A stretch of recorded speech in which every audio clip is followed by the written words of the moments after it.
Mais d'abord, est-ce que vous êtes d'accord avec le tableau que Alain Finkielkraut vient de faire de ces communautés dressées les unes contre les autres Je pense que c'est déjà une description entièrement fantasmatique, entièrement exagérée, et qui en vérité se fait à front renversé. Parce que si on veut parler de gens persécutés, stigmatisés, constamment contrôlés par la police, et contre lesquels il y a des opérations de propagande dans quasiment tous les médias, de façon quotidienne, si on veut parler d'une jeunesse dans laquelle on peut compter les morts, les gens qui ont été tués par la police, eh bien, c'est pas du côté de la communauté des écoliers juifs, et je m'en réjouis profondément qu'il faut chercher. C'est certainement du côté, en effet, de ce que nous appelons la jeunesse populaire. S'il y a un groupe humain dans cette société qui est l'objet de constantes campagnes, de persécutions, de ségrégation, d'un déni et d'un refoulement absolument constant, eh bien, c'est précisément ce groupe. Ça, c'est indubitable. Et il se trouve, comme par hasard, que ceux qui soutiennent un petit peu ces groupes, dans leurs difficultés innombrables, qui sont quand même tout simplement la jeunesse populaire et la jeunesse prolétaire d'aujourd'hui, si ceux qui se soucient de leurs difficultés, si ceux qui dénoncent le système constant de lois persécutant les mineurs, persécutant de façon ségrégative tous ces jeunes gens, ceux qui les soutiennent se voient accusés, entre autres choses, d'antisémitisme. Et ça, c'est tout de même le fond de l'affaire. C'est le fond de l'affaire. Et vous l'expliquez comment? Quelle est votre explication de cela? Eh bien, l'explication, c'est celle que nous tentons de donner dans le livre. Quand quelqu'un accuse quelqu'un d'autre de façon bien évidemment fallacieuse, c'est-à-dire quand quelqu'un est accusé d'antisémitisme alors qu'on ne trouve rien dans ce qu'il a dit et dans ce qu'il a fait qui puisse renvoyer à quoi que ce soit ayant rapport avec l'antisémitisme. Quand on sait au contraire que c'est quelqu'un, comme la plupart de ceux qui ont été accusés d'antisémitisme, la plupart des intellectuels qui ont été accusés d'antisémitisme, qui ont un grand passé de combat contre l'antisémitisme, le fascisme et le colonialisme sous toutes ses formes. On est obligé de se demander pourquoi. Hein, et vous dites une opération, mais c'est manifestement une opération. Quand vous voyez que des gens manient d'aussi gros mensonges, vous êtes obligé de vous demander si réellement ils croient ce qu'ils disent. À la figure, nous vous avons mis en exception de cela. Oui, je suis bête. Nous avons dit que vous étiez sincère dans ce que vous disiez, et donc nous vous avons exclu de l'opération en question. Oui. Mais on est bien obligé de dire qu'il y en a une. Non. Je suis absolument persuadé que quand Alexandre Adler me traite d'antisémite, il sait parfaitement que je ne le suis pas. Hein. Or, il me traite d'antisémite publiquement dans le Figaro, et je pourrais lui faire un procès, après tout. Je pourrais lui faire un procès. Le recours à la justice ne m'intéresse pas du tout. Donc, il y a réellement un problème de l'usage du mot antisémite aujourd'hui dans le champ idéologique et politique, et nous faisons l'hypothèse que cet usage du mot antisémite, qui stigmatise systématiquement ceux qui, justement, soutiennent la jeunesse populaire contre les persécutions dont elle est évidemment victime, qui se soulève contre les morts qu'il y a dans ses rangs, et qui considère la légitimité de sa révolte, c'est cela qu'on accuse d'antisémitisme. Oui, mais alors vous allez très loin. Voilà, c'est ça. Non, vous allez très très loin de notre soutien à ce que vous appelez la légitimité de cette révolte. Qu'il y ait une solidarité avec ceux qui sont les plus exposés aujourd'hui, très bien, mais que cette solidarité aille jusqu'à nier la violence et les préjugés qui se manifestent en son sein, je trouve ça déplorable. Parce qu'à ce moment-là, vous pourriez m'expliquer aussi que font partie de cette opération générale de stigmatisation des films comme La Journée de la Jupe, ou des films qui font apparaître la féroce misogynie qui peut régner dans certains quartiers. Parce qu'on peut dire, voilà, une jeunesse exposée, on la calomnie tout le temps. Et elle subit le racisme, on n'a pas le droit de dire ça. Il n'y a pas d'homophobie, il n'y a pas de misogynie, et il n'y a pas d'antisémitisme. Cette dénégation systématique au nom des vertus qu'on prête à l'opprimé ne me semble pas digne du véritable travail intellectuel. Est-ce qu'il y a des négations, Éric Gassan? Est-ce que vous disiez effectivement ce que Alain Finkielkraut... Moi je pense que même dans l'année 2002, qui a été la fameuse année de cristal, les événements les plus médiatisés, ça a été la fausse agression dans le RER montée par cette mythomane, 2004, dans ces années-là. Ouais. Et 2004, et je ne me rappelle plus de l'année, mais je me rappelle très bien de l'événement de ce pauvre fou juif de surcroît qui avait mis le feu à un centre social juif rue de Popincourt. Ça a donné lieu à des mâles déclarations du président de la République, du président, en disant c'est inacceptable ça, mais c'était les événements les plus médiatisés, étaient des faux. Donc je pense que ce qu'on décrit sous la forme de ce que nous avons vu tout à l'heure, c'est hyper médiatisé, alors que tout ce qui va à l'encontre des intérêts de la jeunesse populaire est sous-médiatisé. Je pense qu'il y a une différence de traitement médiatique qui est extraordinairement différente. Chaque fois qu'un pauvre vieux travailleur arabe est étouffé dans un fourgon de police, finalement, c'est des brèves, ça. Hein. Ça n'arrive pas tous les jours, quand même, Eric Hazan. Pas tous les à chaque jours. fois. Non, mais je voudrais dire un mot sur ce point.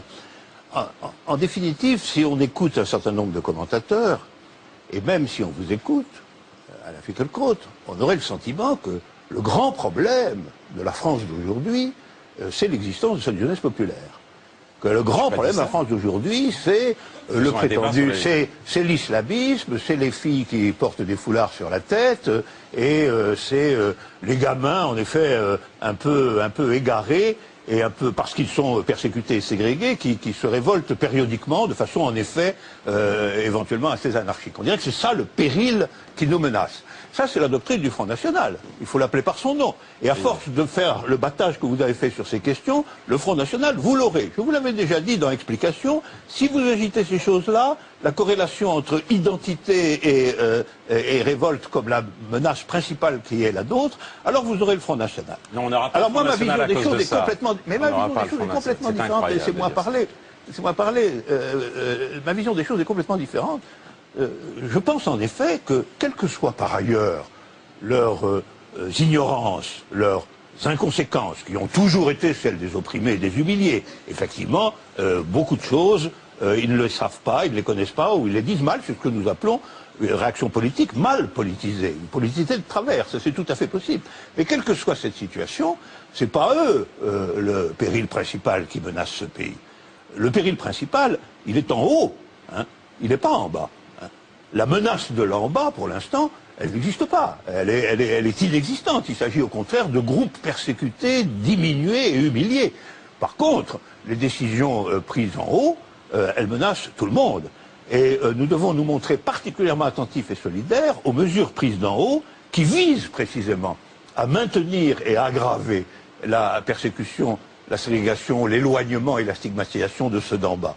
Donc vous pouvez dénoncer ce que vous voulez. Vous pouvez repérer les choses qui ne vous plaisent pas, vous pouvez le dire. Je ne prends pas du tout la collection des jeunes gens des banlieues pour des petits saints, absolument pas.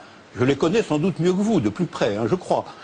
J'ai travaillé avec eux, j'ai milité avec eux, je sais qui ils sont, et je n'en fais pas du tout un portrait spectaculairement glorieux. Mais ce que je sais, c'est que là est la ressource populaire véritable pour parer à ce qui est bien plus périlleux que leur existence et leur pratique, à savoir la politique qui est en train de se mettre en place et qui est destinée à nous accabler tous. Alors justement, nous accabler tous. Alors je vais essayer de vous répondre. D'abord, ceux d'en bas, cette jeunesse populaire. Cette jeunesse populaire, elle est très informée. Il y a des antennes paraboliques. Et donc, tout un discours articulé se déverse sur elle. Et un discours qui, sous prétexte de critique d'Israël, est très violemment antisémite. Et d'ailleurs, moi, je constate que les révoltes arabes sont aussi une révolte contre la polarisation sur Israël. Et je constate qu'en Syrie, je constate qu'au Yémen, ce sont les gouvernants qui essayent de dire les sionistes sont derrière, et ce sont les foules qui, cette fois, refusent de s'y laisser prendre. Donc il y a un grand espoir là, justement, de prise de conscience du rôle qu'on a fait jouer à Israël pour masquer le marasme politique du monde arabo-musulman. Reste que cette propagande est très forte en France et qu'un certain nombre de ces jeunes d'en bas y sont adossés. Premièrement. C'est tout à fait inexact, car on a cherché à repérer dans les grandes émeutes de 2005 la main des islamistes. Elle n'y était pas, la main des islamistes. Oui, la révolte des jeunes de 2005 n'avait rien à voir ni avec Israël, ni avec l'islamisme, ni avec les juifs. Et vous l'avez stigmatisé quand même. Et je l'ai stigmatisé vous l'avez quand même trouvé terrifiante. Je l'ai trouvé terrifiante parce alors que moi, qu'elle je ne touchait en rien à Israël. Que quand on détruit une école, on détruit une école. Bon, on décrit ce qu'on a sous la main quand on est en colère. Hein. Personne. Oui, ça c'est comme quand dans une scène de ménage, vous cassez la vaisselle. Non, hein. c'est absolument pas vrai. Je ne suis pas du tout d'accord avec ça.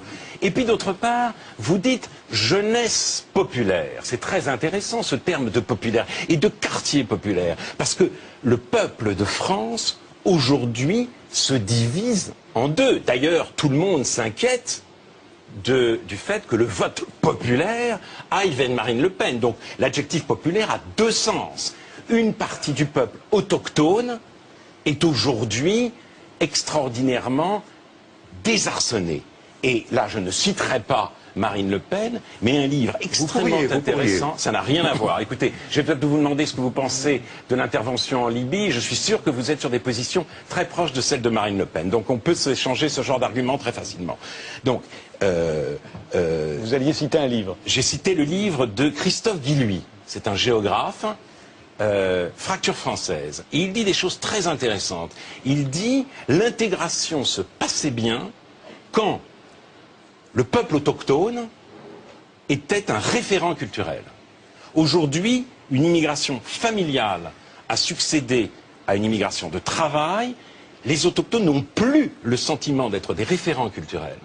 Ils sont complètement déboussolés, d'où d'ailleurs un phénomène massif de sécession culturelle et de sécession territoriale.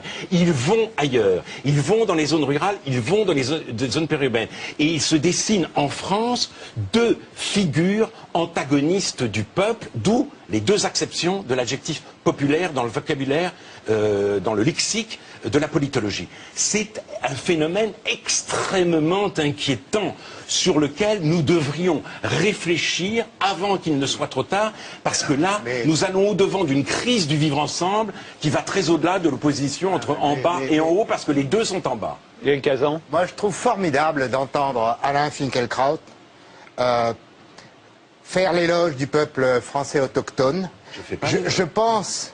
Comme référent culturel. Je pense... Il était le référent culturel, il ne l'est plus. Non, mais je pense je fais une description. Attends, vous pouvez me laisser la parole une seconde. Je pense que vous, par rapport à cette population qui n'est pas autochtone, vous tenez exactement le langage que les bons Français, les bons lecteurs de Brasillac et de Céline, entre les deux guerres, tenaient pour les Juifs. C'est-à-dire pour vos parents et les miens, ou vos grands-parents et les miens. C'est tout à fait cocasse d'entendre Alain Finkielkraut faire au fond figure de disciple de Charles Maurras. Et bien sûr, et de Brasillac aussi. Je ne faisais l'éloge de rien, je faisais une description et je constate aussi qu'il y a des intellectuels aujourd'hui qui vivent dans des quartiers protégés et qui font la leçon à un peuple beaucoup plus exposé qu'eux-mêmes. Et je trouve que cette division-là aussi est très très inquiétante. En France aujourd'hui, il faut le constater, la gauche est forte là où le peuple est faible. Et il faudrait que la gauche soit forte là où le peuple est fort aussi. Ça, c'est un programme pour la gauche. C'est évident. Hein? Mais quand vous parlez de la division, vous y travaillez activement. Hein? C'est quand même des gens comme vous qui expliquent que l'intégration ne se passe pas bien, que les autres sont contre les écoles, etc. Mais oui, vous êtes un des créateurs de cette scission et de cette séparation. Ils sont incapables de comprendre le moindre Vous allez jusqu'à considérer que c'est tout de même pas bien que l'équipe de football française soit composée de Noirs et d'Arabes. Mais comment lamentable. Vous êtes un des responsables intellectuels de